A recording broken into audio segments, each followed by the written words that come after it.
What's up, everybody? This is Fred Richani of TSC News here to recap UFC 204, Bisping versus Henderson. Dan Henderson's final fight.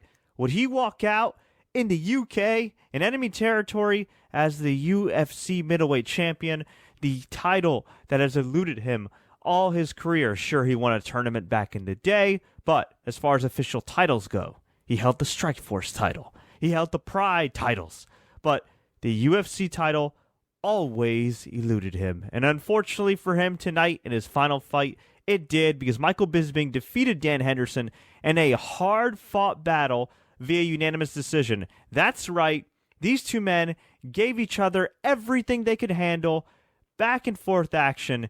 Dan Henderson rocked and socked, had Bisping down for the count, but the count, no pun intended, rose back to his feet, did his thing, outpointed Dan Henderson.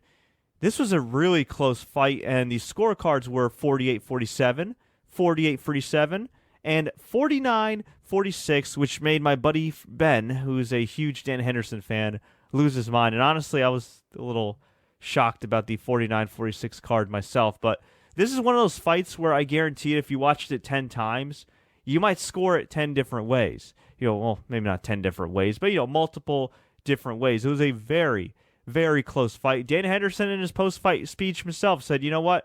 I wish that they scored the fight based on how you look at the end. And Michael Bisping, he looked like he was in a car wreck. He looked like somebody threw a cinder block at his head. He looked like Luke Cage punched him in the face. But unfortunately, we don't have Luke Cage in real life, but we do have Dan Henderson. Unfortunately for MMA, for all of us fans, he is retiring. He did confirm that this is his last fight. He did give respect to Michael Bisping. He thanked the fans. He thanked his family. He told everybody he loved him. The UK crowd was very respectful of him after the fight. And yeah, Dan Henderson, one of the all-time greats in mixed martial arts, hangs up the gloves. MMA won't be the same. It's been a lot of fun to see Dan Henderson's career renaissance last, I'd say maybe 6-7 years. When he made that run in Strikeforce, became the champion, knocked out Fedor, had that incredible fight with Shogun, was doing his thing. I do kind of wish, looking back, that we had gotten that Jones versus Henderson fight. Perhaps Jones just would have dominated him like he dominated everybody else, but as Hendo showed in this fight, as he showed in countless fights, all it takes is one H-bomb to change the whole complexion of a fight and have things go his way. But it is what it is, what it is. Much respect to Dan Henderson. Thank you for all your contributions to MMA. Thank you for the incredible memories you have left for us to look back on. Now, as for Michael Bisping, he gave a lot of respect to Dan Henderson. He talked about how it was the worst knockout in UFC history, the one that he suffered at the hands of him back in 2009 at UFC 100. And then he was asked about the middleweight division. And he buried the entire division. He said, Yoel Romero, you're suspended. You're on steroids. Chris Weidman, since you lost to Rockhold, I won 3 fights. Luke, I knocked you out in the first round. 17 days notice. Who else did he call? He said, Jacare, what the hell are you doing? You're supposed to be fighting me. He just buried the entire division, setting up a highly anticipated matchup with either 4 of those guys. That was just hilarious, man. He just went in. Michael Bisping with no chill, as usual.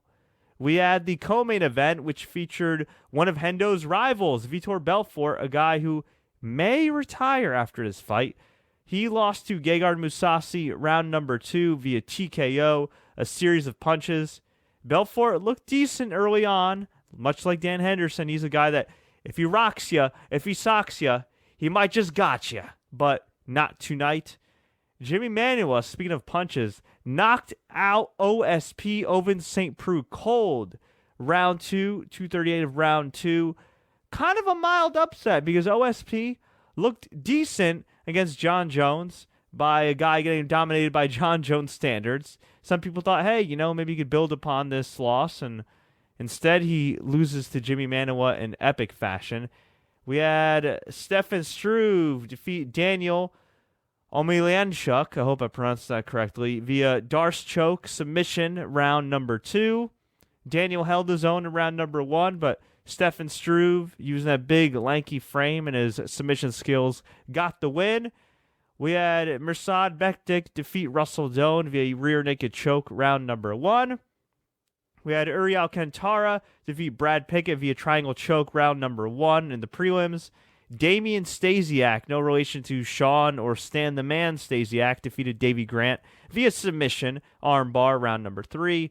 Leon Edwards, in somewhat of a mild upset, defeated Albert Tumanov, rear naked choke round number 3. And really, the rest of the card wasn't much to write home about. There were a lot of finishes. If I count right here, doing my basic math, we had only 2 decisions on the entire card. The opener of the Fight Pass prelims and the main event of the show.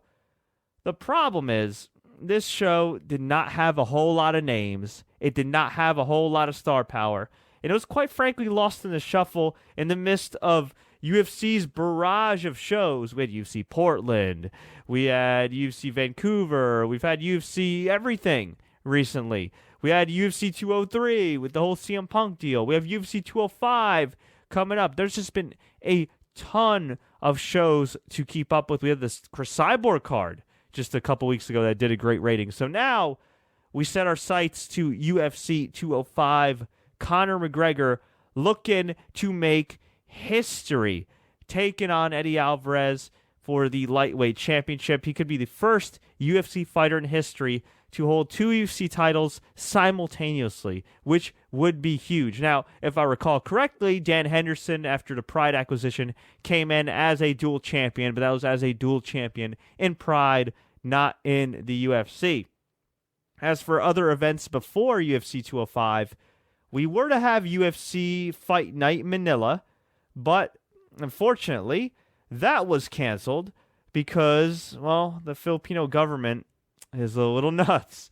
You see, according to @Talk MMA and Flow Combat, Lamas versus Penn was set to take place, and it was still set to take place even after BJ Penn suffered an injury and had to drop out. But apparently, the commission, the government, wanted to drug test not only the fighters, but the entire staff of the UFC. And the catch was if they failed for anything, I mean anything, and I guess that could include ibuprofen, for God's sakes, they would have their passport held by the Filipino government. Now, I don't know if you've been following Filipino politics lately, but it's a little wild there lately. So I can't blame the UFC for wanting to reschedule this, or more or less cancel this. So that fight, that card is off. We have the Ultimate Fighter Latin America. Please do not ask me who is on this card because, frankly, I am totally not familiar with who the hell is fighting on the tough card for Latin America. But at the moment, it is Tony Ferguson versus Rafael Dos Anjos in the main event, as well as Diego Sanchez and the newcomer, formerly of Bellator, one of my favorite fighters to watch, Marcin Held, who is a leg lock master. That's a fight you guys might want to keep your eyes on. And, of course, like I said, UFC 205, Madison Square Garden. I will do my best to be there live. If not, I'll be watching with all you at home, and I will be recapping it right here for all of you at TSC News. If you don't already know, not only is it McGregor versus Alvarez, but it is Joanna Jędrzejczyk defending her women's championships. It's Tyron Woodley defending his welterweight championship against Wonderboy Thompson. We got Weidman versus Romero. We got Rashad Evans, a former champion. Frankie Edgar, a former champion, on the prelims. This is by far the most stacked card in UFC history, barring injury and, well, barring USADA. But, folks, I want to hear from you. What do you think about the upcoming UFC cards? What did you think about UFC 204? Let me know. Leave a comment below. Tweet us, Facebook us. Do what you got to do. If you enjoyed this recap, please like, share, take care, and don't forget to subscribe on YouTube, iTunes, SoundCloud, and Google Play for more MMA updates. Whew. Easy for me to say. Hendo, thank you for all the memories.